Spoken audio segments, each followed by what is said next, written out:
All right, YouTube, welcome back to the channel. This is Hank Strange. I'm hanging out with my buddy Sam Andrews. You've seen his beautiful exotic holsters featured on the channel. Today we're gonna do a quick how-to video of how do you make a specific Sam Andrews holster. Our gun that we're gonna use is the Glock 19. I'm gonna turn everything over to Sam and he's gonna walk us through it. Thanks for having us, Sam. Thank you. One of the things I'm asked most frequently is how do you make these things? And how does it go from raw material to finished goods? And there's no great secrets in leathercraft. In 2 days I can teach anybody all the basics of leathercraft. After that it's practice. You start out with just sheets of cowhide. Now this is going to be a little bit of a time warp because the real duration in making one of these holsters is about 3 days because there's lots of drying time, finish curing time, things where you don't have your hands on. So this is the highlights. There's two methods of cutting out the leather. On the things that I make a lot of, I'll have a clicker die made. It's kind of like a cookie cutter for leather, sharp on one edge. And these all have to be made to my patterns, so it's costly. And I only do it for things I'm building a lot of. Okay. You place it on the leather, and when this machine is turned on, which I'm not going to do because it's very loud and you won't be able to hear me speaking, the machine head swings over, it's hydraulic, and it punches down with tons of force and just shears out the shapes. Okay. What we're going to do today is a hand cut, which is still most of what I end up doing. I've got the pattern here for the Glock 19 basic pancake style holster. Pancake style. So this is a pancake style, which is going to be outside of the waistband. Exactly. Okay. In my catalog, I call it a saddle style because the word pancake is copyrighted for holsters. I couldn't use it for Okay. print. So if anyone's looking at this online, it's going to be saddle style. Saddle style. Okay. Because it fits two sides like a saddle on a horse's back. The back is smaller than the front because when it's all made, you want enough bunched up leather to create the gun pocket. If it was two equal parts, when you put it on, it's going to tighten over the weapon to the point where you have a hard time getting it out. This is the tough part of any kind of holster making, is creating the patterns. That's what took me years and years and years of practice and trial and error with heavy emphasis on the error part. So I've thrown away reams of paper. We trace it out, mark where the slots are going to go for the belt, and then I make my little stop and start marks for the stitching so I don't overrun. Traditional leathercraft, they teach you to cut with a head knife or a straight knife, and it's usually drawn toward you. Very hard to control, can't take turns, and you have to keep going over and over the same cut multiple times. With this that I locked onto, the knife goes through in one easy slicing motion, and the point of the knife is not hitting the hard surface of the table, it's going into the carpet. If any budding holster makers out there, go down to the carpet market and grab some scraps, and it makes life very, very simple. Oh, and safety tip, always cut away from you. A lot of people I show this to, they try and turn their wrist to go around the corners, and you lose control, and if you do slip, which does happen, you don't want the blade coming back toward you. The next thing is to line the holster, because if I leave it raw leather inside, it's going to tear up a weapon, and even a tough finish like a Glock, I don't want to do that to it. Two linings I use. Okay. The common lining is a suede lining, soft suede. The cowhide's been finished differently, it's a different tanning method. Or some people prefer a smooth leather lining. And that's really just customer choice. And you want to, check you don't have the grotty side where it's going to show, because on hide you'll have a good side and an ugly side. Now we're going to glue it to the ugly side, which has, some scars and things, so that what shows will be the pretty. Okay. The lead just holds it in place while you trim out the That's some lining. serious lead. Had that since I started. You cut out your lining with a good bit of edge because later when we trim it you want something to hold on to. And we glue them together. This is a special contact cement which actually comes from the shoe industry. It's called barge cement.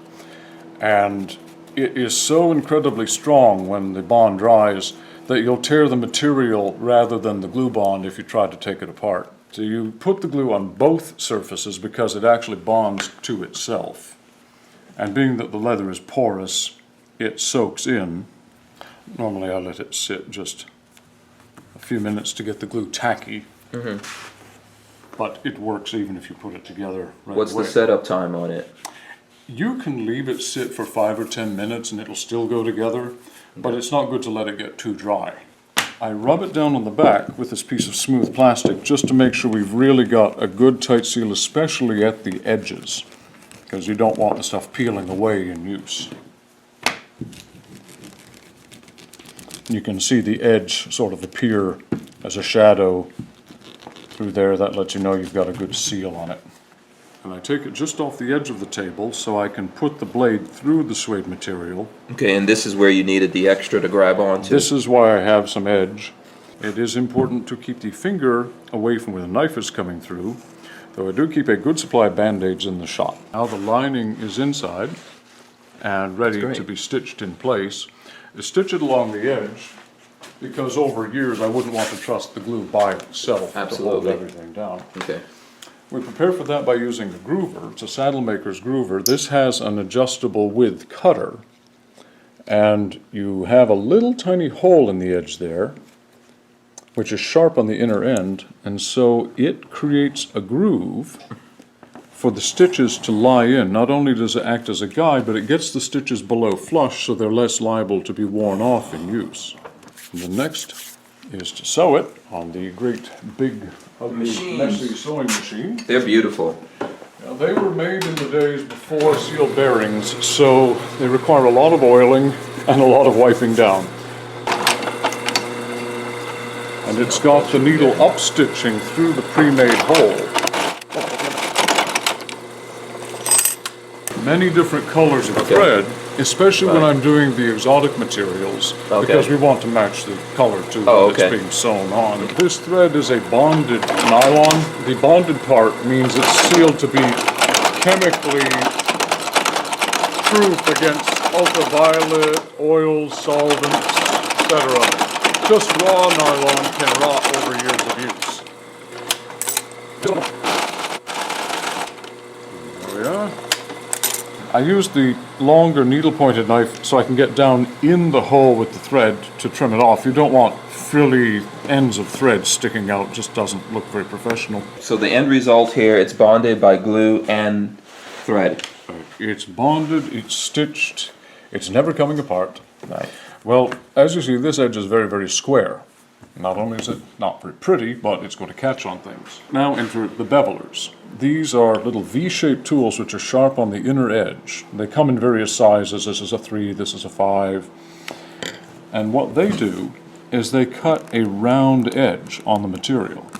Now we have this all beveled, the edges are rounded, but they're still a little bit rough. So the next step is to slick the edges, which is done in 2 steps. Over here, I made a slicking bar for this grinder motor by shaping a piece of aluminum with various grooves. You wet the edge very thoroughly. You can make holsters with 5 or 6 basic tools. It doesn't take a great deal of cost or expense. The automation helps when you're doing 100 holsters at a time. Give these a little more dampening, and then we go back to the workbench where I do the hand slicking part. Again, highly technical. Just take an old smooth tool handle and you give it a further rub down. This is where you get that really hard mirrored finish to the edge. Okay, it's almost like polishing shoe leather. One of the best benchmarks for good leather work, as opposed to more mundane, is pick it up and feel the edges. Mm-hmm. A lot of mass-produced holsters you'll pick up have rough, raw edges. Mm-hmm. And that just means they're cutting corners and they're not spending the time that they should be doing to get them absolutely slick and glassy smooth. Right. Oh, wow. Yeah, that is glassy smooth indeed. And then, because you mushroom the edge a little bit when you're pressing on it, I again take the smooth plastic and I just flatten it out. The next thing is to put in the slots for the belt loops. I wanted a slightly wider slot than the old narrow ones I used to use. It's easier to put a heavy belt through the wider slot. Okay. So I've drawn the holes for the slots onto the holster, and I look down through the top of the punch to align it with my pen marks. Not sure if you can see that inside with the camera. So I align that with the pen marks, and then I take my very heavy mallet and apply it briskly.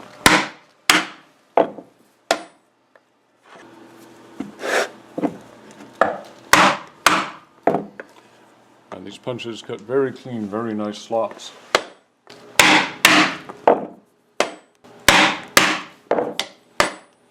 Okay, it's ready for the next stage, which is I put my maker's stamp on the back. I just have to dampen it a touch. Anytime you want to make an impression in leather, stamping, decorating, whatever, it needs to be damp. In that state, it will take a shape and it will hold it when it dries. Here's a little tip I learned the hard way. If you hit one of these stamps with a hard mallet, either the rawhide or the plastic, it will bounce and you'll get double impressions. So my father brought me from the automotive store a dead blow hammer. It's got the powdered lead in the head, so it doesn't bounce. Oh, okay. All the force ends up Dead blow. there. Awesome. And it makes a very clean stamp with no secondary that you have to clean up. Awesome. But while it's still flat, I like to put my stitching lines on. Okay. Because it's so much more difficult when you've got the thing all tented up. Back to my little glue pot. I actually sew it in 2 goes because if I glue both sides down, the middle part gets tented up so much that the swing arm in the sewing machine can sometimes hit the leather and leave marks. So by sewing this front side flat, and then I come back and bend this up and glue it, Oh, okay. it's less liable. It's a better result. Exactly. It's another step, but it makes a better finished product. Another dead blow hammer and this old anvil make a great combination for really having the pieces that you've glued sealed together well, because you don't want them shifting under the pressure of the stitcher. Now we're back to our little saddler's tool to make the groove and return to the sewing machine. Get that first stitch started, adjust the pressure.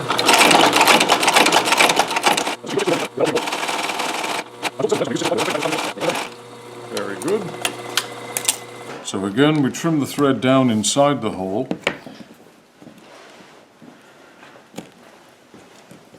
Get rid of any fuzz. And I've wet the middle part to make the leather malleable so I can bend it and tent it up to create that gun pocket in the middle. It makes it simpler to glue the other side.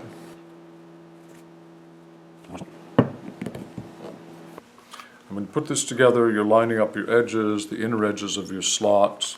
Check it by eye and make sure everything is where it's supposed to be. Then apply the framing device smartly so that it stays where it's supposed to be. We're back to our groover. And we'll repeat the stitching operation that we just did on the front side.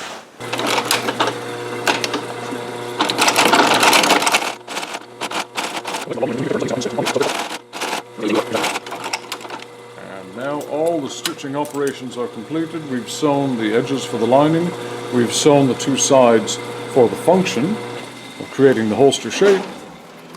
Now we're back to edging. Now these edges are rough and very slightly uneven. So the very best way to true them up before the beveling is a belt sander. Belt sander. You can do it by hand. You can take the knife and you can carefully trim away what you don't want, which I did on a hobby basis. But it's never going to be absolutely perfect that way. Mm-hmm. So I'm going to step outside to the belt sander.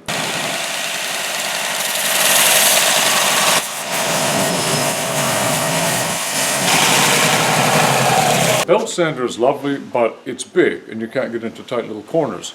My father set this up for me. He took an old drill press and put a couple of sanding drums on a bowl, which makes an absolutely amazing little inside spindle sander to get to the places that I can't get with the big belt sander. It saves loads of time scraping away with knives and so forth.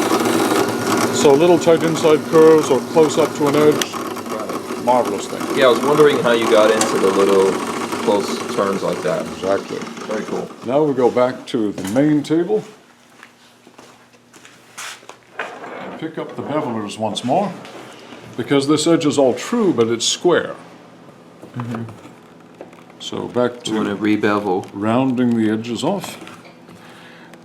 The most common function in making a holster or any leatherwork really is edges. You'll spend most of your time doing edges. Because everything's got an edge, and they all have to be dressed, beveled, slicked, sealed.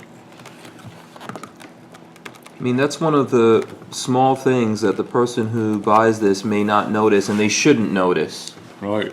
They should just be able to pick it up, and the smoothness is there. Absolutely. Now we go back to the spindle slicker and give it a machine slick. The secret to getting good slicking is very, very wet on the machine. If the leather's too dry, the friction will actually cause leather to come off and adhere in sticky gray blobs to the aluminum itself, which makes a very rough and unhelpful surface. So I very often re-wet it. Better for it to be wet than dry.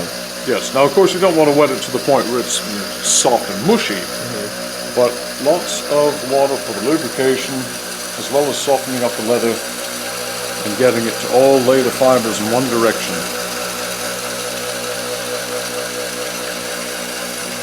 And now back to give it the hand slick and finish off those edges. Again, just an old tool handle makes a great slicker. And if it's somewhat soft leather, which tends to mushroom a bit, then I might press it down and then slick it again. This is good firm leather and isn't giving me that problem, but I've worked with a lot of material over the years and you learn how to make do. I find if you buy the very best leather in the beginning, you don't have to futz with it so much. Right. Now our holster is completely assembled as far as all the stitching, slicking, etc. Okay. From here, we're going to shape it. Oh, okay. This is the shaping part. Because I don't think you can get your gun in there very easily at the No, moment. probably not. It's not even going to get in there, No. as you can see. So we're going to change that, right? Absolutely. Okay. The wonderful thing about leather is its plastic quality, it's ductile, it's moldable. And the way we do that is we wet it, preferably warm water. Cold water will do, but you have to work harder. Oh, okay. Warm water softens it up. So over here in the molding corner, I keep a hot plate set on very low, just warm. If it's too hot, you'll burn the leather. Oh, okay. Some people have read somewhere that you dunk leather in hot water to fit it to your gun. One customer many years ago used boiling water, and then he sent the holster back to me saying there's something wrong with it. You could snap it like a saltine cracker. It had dried out to a husk. So warm water. Okay. So place it in the warm water, let that soak for just a bit.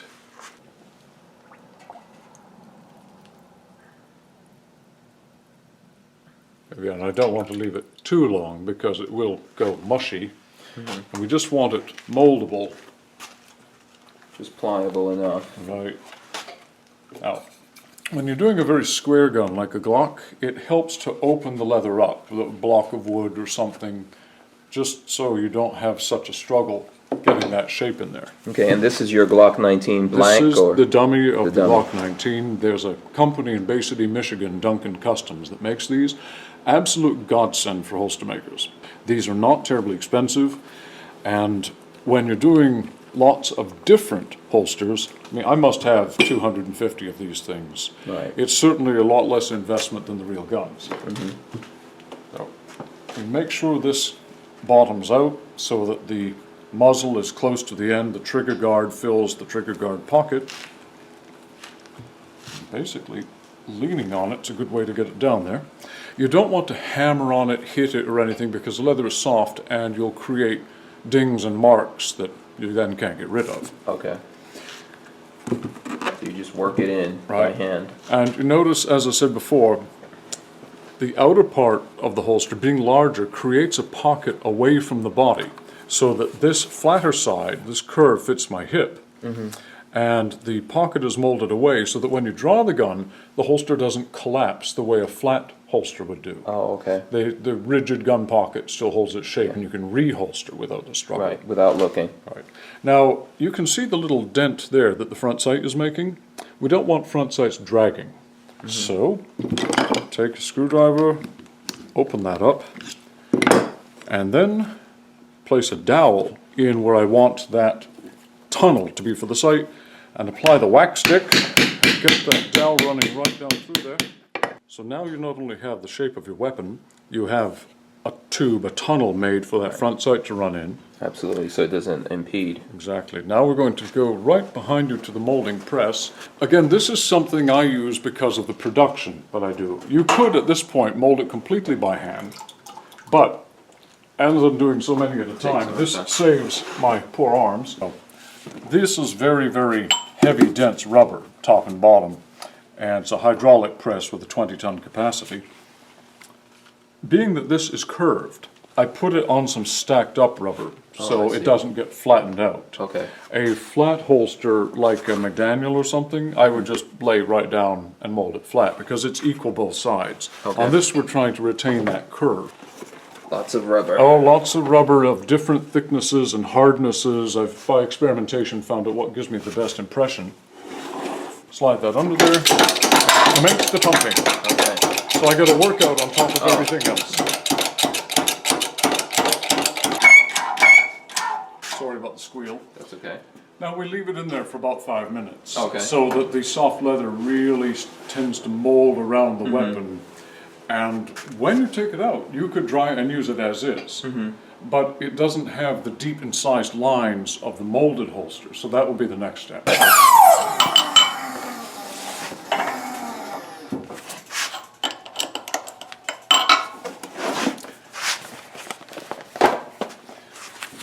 Now, as you see, the pressure has put in the basic shape of the weapon. So the next step, the boning, and they call it that because traditionally pieces of antler or bone were used as the tool to mark the leather. Give it a little dampness. I, being non-traditional, use these couple of pieces of wood, which I made out of old tool handles. If you've gotten a holster from me in the last 25 years or so, they were molded with these. Okay. And everything that went through the shop has come off this little scrap of leather. This is where all the molding happens. Okay. I use what I call the beaver tail first to get basic shape. You want to outline the weapon. And then I go back over those marks with the needle point to sharpen it up. A Glock is easy. When they designed the Glock, most things were done in straight lines with right angles. Thank you, Gaston. Holster makers everywhere are in your debt. Some of the things, especially the revolvers I mold, have so many angles and pitches and different heights, things that they take a great deal of time. Glocks are pretty simple by comparison. Now, one of the reasons I do this on the corner of the table is being that this is a curved holster, so I don't flatten out the curve, I have to kind of do it on the edge. Oh, okay. So now I'm going to highlight the tunnel for the front sight, and you end up switching back and forth on the tools. And you can kind of see the gun taking shape through the leather. And for all you budding holster makers out there, if you're molding a Glock pistol and you want to highlight the shape of the ejection port, remember when you take the gun out to reach your finger in and press the leather back up, because a Glock has such sharp edges on the port that if you leave the indented leather to dry that way, it will lock the weapon in place and you'll have a terrible time getting it to draw. Oh, okay, so you've got to make that pop back up. Yes, I learned that one the hard way. It's how I learned everything. You know, if you just reach your finger in and press that leather back up, it will still keep the shape for the looks, but it won't interfere with getting the weapon out of the holster. Again, this is one of those you can't rush it steps, Right. where I will often have tables full of holsters sitting waiting, and everything has to go through this. Also, with straight holsters, a straight edge makes a nice guide, so don't be afraid to use a ruler or something straight. I'm trying to get those lines in. Basically what you're highlighting is any difference, slide to frame fit, channels, the outside edge. Now we have the basic shape in there, but this is a tension hold holster, and so I have to open up the little pocket there where the tensioner is going to go, so I don't have to struggle. So take this little wedge of wood, again apply the wax stick, and just mold that out.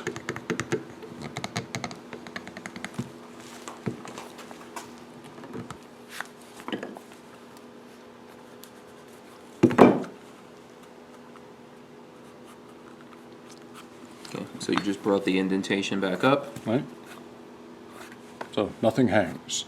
Right. And now this will go out in the sun for probably a day on each side, so it thoroughly dries. You can't put on any finish, either dye or oil, if the leather is still wet, because the water won't let anything dry. But at this point, it's pretty much set up. It is a holster. You could dry it and so wear even it as it is. The Glock 19 fits in there very snugly. Almost like it was made for. Now, how long does it usually take out here in the sun? If we've got good sun, a day on each side A day? will do it. Okay. It's frustrating in rainy or very cold times. It takes much longer. Right. So it is a bit weather dependent. Now, when the holster is thoroughly dry and ready for finishing, we come into the extremely messy corner of the shop. This is sort of the mad scientist laboratory area. Think bubbling beakers and mixing test tubes. This is my favorite part. With the colors, I'm always mixing, experimenting, finding things that aren't available commercially. And most of the things I finish in what's called the oil finish. That's the neat's foot oil, and it gives that deep russet saddle type color to the leather. That's just the most popular of the finishes. Okay, so when it's dried, it's going to go back to this blonde kind of It look. becomes the blonde beige basic leather color. The edge coat is applied with a wool dauber. Now, these come from the store with little hairs sticking out all over them. And I don't know if you can see it on the camera, but it's got lots of little fibers sticking out. This creates a problem because each of those little fibers is a tiny paintbrush. Yeah, it's going to make a groove. Well, it's going to make marks. When you're trying to just coat the edge, it's going to be putting things on the face. So, chap Andy, who worked with me some years ago, he came up with a wonderful solution. You singe them. Just rotate that over the lighter, then brush off all the ash, and you've got a perfectly fiberless little ball of wool. Now this is called edge coat. It's a flexible enamel for sealing the edge, because you know, with years of use and rubbing, the fibers can come up and you can get a rough edge to the leather again. So this does two things. It looks good by giving it a two-tone, the darker edge, and it also seals it and holds it down, so with wear it's not going to become all rough again. Since we put so much effort into making those edges nice and slick, I'd like it to stay that way.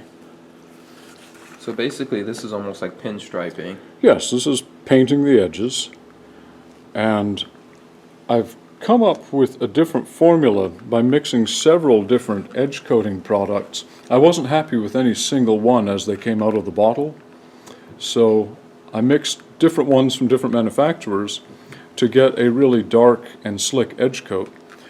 Some of them were too thick and they would be soft and they could wear off. Others were too thin and they bubbled when you put them on. So by putting them together, you get the best of all worlds. You're trying to keep an even bead between the edge and the stitching. Not too much, not too little. Again, multiply this by 100 holsters, what we're normally doing. These big racks here will often be just filled top to bottom at the end of a production run. And it's another of those slow processes like the hand molding that there's just no real way to speed up. You try to do this fast, you're not going to get very good edge coating. Right. Again, careful how you hold it when you change your grip on these things, because it will smear so easily if you brush a finger against the wet edge coat. And once it gets on the holster face, you're not getting the stain out. I've desperately tried with solvents and water and curses, and nothing moves it. All edge coated, and then it goes on a peg to dry before applying the oil. The final step on coloring is to apply either oil or dye. In this case, we're going to make it the classic russet saddle color, which is a neat's foot oil finish. Now with oil, you have to be careful not to overdo. 1 or 2 coats isn't going to do anything, but if you saturate the leather with oil, it will turn into a greasy dish rag and bleed oil forever.